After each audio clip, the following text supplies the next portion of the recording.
You're watching TVC Breakfast, and it's time now to have a look at the top stories in the papers this Thursday. Let's start off with the Daily Trust. We've been talking about the floods across Nigeria, and that's the big story on the Daily Trust newspaper, with reports that these disasters have killed more than 170 persons in 15 states, with more than 107,000 hectares of farmlands, as well as more than 80,000 houses destroyed.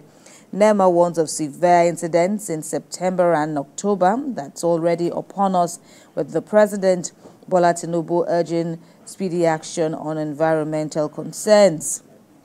Now, kidney harvest. FG suspends doctor accused in Daily Trust report. Fresh diphtheria outbreak claims 40 lives in Kano State. And contract scams, Kano governor orders closure of ministries, departments and agencies' accounts.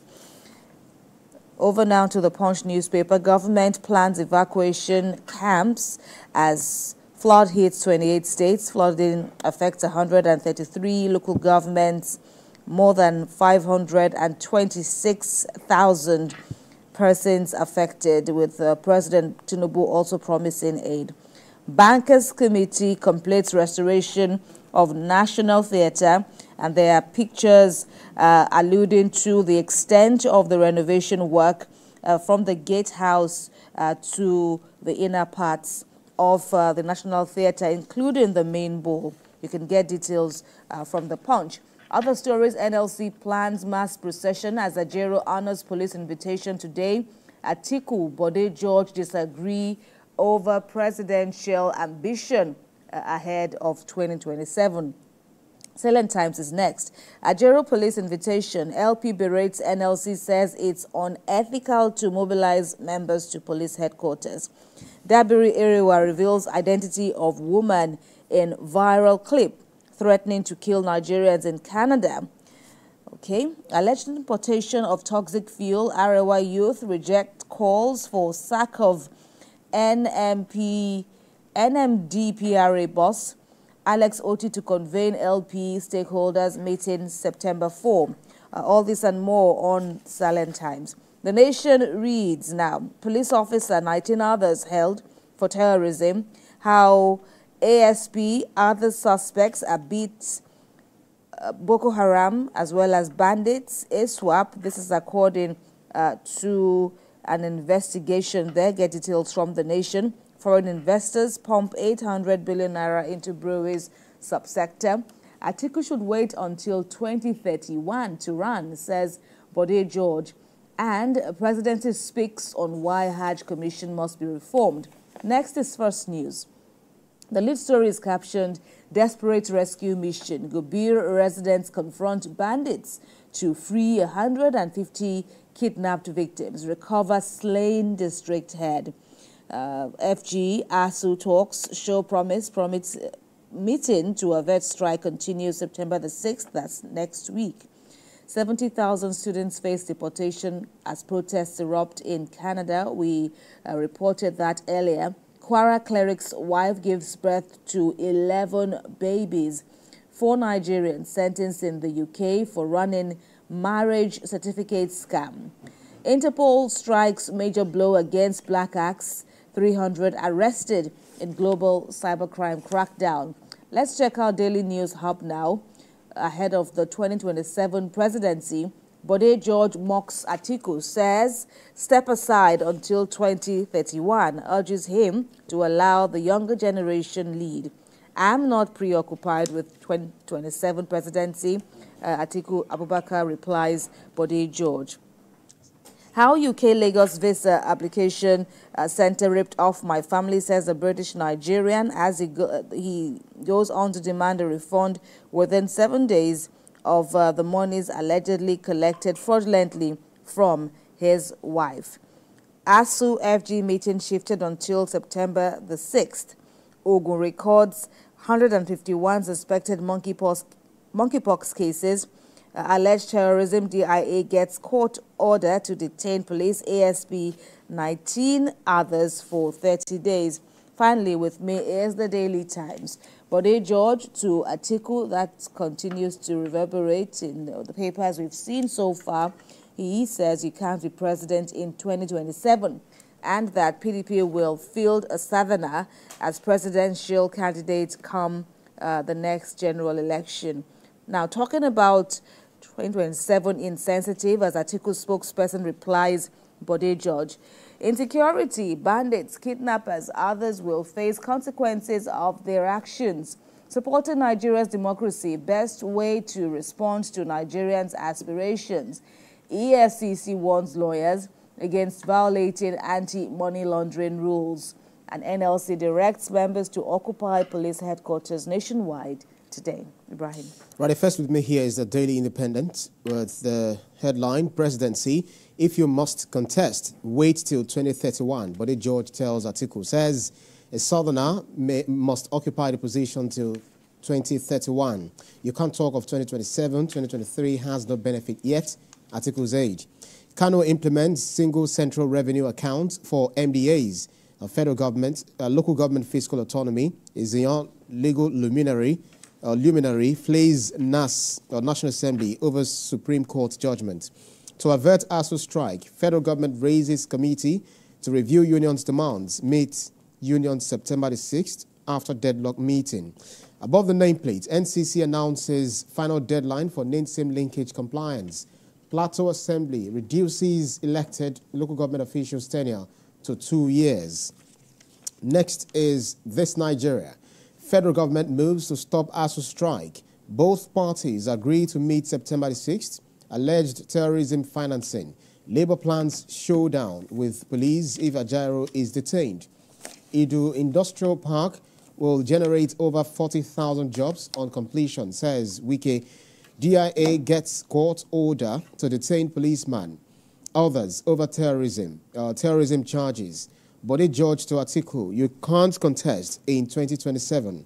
Anti-graft war, government will strengthen whistleblowing policy. Edo, on the ear of the newspaper, non-oil exports, export revenue hits $2.7 billion in first quarter of 2024, says Promotion Council. Next is Nigeria News Direct. Strike, federal government, ASU meeting inconclusive, adjourned till September the 6th. 2027 election, postpone your presidential aspirations till 2031. NIPCO Gas, NGML commission over 100 MMS CFD capacity gas distribution in Lekki. Lagos to resume operation of own Jericho food discount market on September the 1st. How Nigerians spent $28.65 billion on foreign education in 10 years. Next is Blueprint newspaper. Bode George to Atiku, perish your 2027 ambition, emulate Joe Biden. Federal government recovers 83 billion naira as Tinubu sets to represent whistleblowing bill. Policy will safeguard nation's resources, not witch hunt anybody. Kwara, 54-year-old woman delivers 11 babies. Husband cries for help. Above the nameplate, with 96% compliance, NCC fixes September the 14th deadline for name-sim linkage. On the bottom strip, it's Ajairo's day with police. NLC calls for prayer procession. Next is New Telegraph newspaper. Digital security. NCC insists on September the 14th deadline for name-sim linkage. Uncovers cases of individuals with over 100,000 SIM cards, 153 million SIMs successfully linked. Strike. Federal government, ASU, reach compromise to reconvene September the 6th. Rivers crisis. Monarch allegedly bars non-Wike supporters from palace. Nigeria spent $87.35 billion on foreign education, PTA, in 10 years, according to report. Federal government recovers 83.01 billion naira via whistleblowers. Study, ultrasound device shows promise for treating chronic pain. Next is The Guardian newspaper. Name-sim linkage and national security. Fresh anxiety as federal government disconnects 50 million unlinked SIMs September the 14th. Reps member warns Lagos Labour Party against illegal Congress. Others, beyond the facade, unveiling violence in Nigeria's peaceful presidential elections. Criminal justice, the Criminal Justice Act ineffective 7 years after. That's according to NBA. Police crisis, PDP crisis. Bode George advises Atiku to contest presidency in 2031 at 85. Afenifere seeks regional NYSC enforcement of Terrorism Prohibition Act. Next is Leadership newspaper. Shippers Council to end dollar charges at seaports. Federal government, ASU, move to avert strike, resume talks. Internship policy, NYSC rejects HND graduates at orientation camps, demands industrial training certificate. Potential corps members stranded as officials halt screening. Man cries for help as wife gives birth to 11 babies. Stakeholders seek review of NACON Act. Kano government closes MDA's accounts. Flood washes away cemetery in Zaria. Above the nameplate, Abuja Industrial Park to employ 40,000 youths. This according to Wike. Federal government plans legal framework to protect whistleblowers. Next is Business Day newspaper. Etu Danjuma acquire Notori Chemical for $150 million. Rising remittances, reserves fail to shore up Naira. Federal rate cut to boost Nigeria's capital inflows. The Fed rate cut to boost Nigeria's capital inflows. Last but not least is the Nation's Sporting Life. Chelsea set to offer first figures for Osimhen. Wimbledon champion Krejcikova knocked out. Man City Arsenal track Ferguson. Lukaku arrives Napoli for medical. Man United joined Tony Reyes. Nunes fined $20,000. Hit with 5 games Uruguay ban. Juve to sign Sancho on loan. Liverpool agree £12.5 million Chiesa deal. That's about it for the newspapers for review this morning. Right. Thanks a lot, Ibrahim. Of course, some stories still reflected. Some stories stood out. The human angle story, such as, that case in Kwara State of a woman in her 50s delivering 11 babies. Amazing. A husband, making a very urgent plea for aid to come to the family at this time. One can only imagine thoughts that will be passing through, their heads. Of course, children are, of course, blessing from God. Right. But 11 at a time, well, indeed, they are blessings. Abundant, that's what is referred to as abundant blessings. Abundant. And one can only hope and pray that all the means to take care of these babies, because they didn't ask to be born, and now they are here, they have to be catered for. And we hope that, help will come indeed and on time. What's it called?